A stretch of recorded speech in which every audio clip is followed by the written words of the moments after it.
Hi again, I'm back for one last video for my week 7 installment on obviousness. So the last thing I want to talk about this week is the qualities of prior art.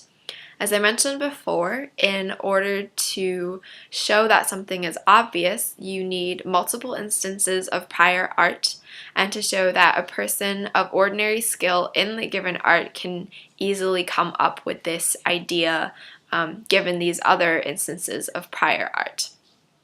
So one thing that's interesting to note is that if there are too many instances of prior art used to show obviousness, then the case is actually not as strong, because that means that there are a lot of components that were put together in order for this new invention to come around.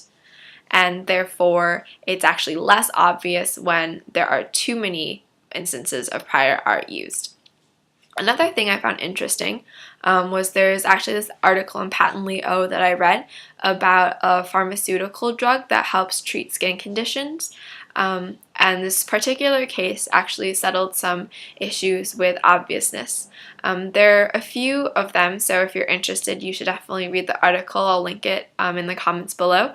But what struck me as interesting was that older prior art is actually not as credible as newer prior art. And the idea sort of falls under this inventus step that the Europeans define obviousness under, because since most new inventions are actually improvements upon older ones, if it's taken longer for someone to come up with the next step in the process, then it means it wasn't as obvious, because if it was, they would have come up with the patent sooner. And so if a piece of prior art used to show obviousness is older, it actually becomes less credible.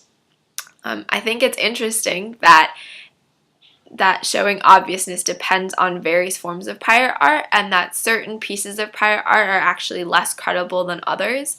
I think it adds to the confusion of this third trait of obviousness, and it would make patent examiners and applicants' lives a lot easier if we found a more concrete way and a more objective way to quantify obviousness. Thanks for listening.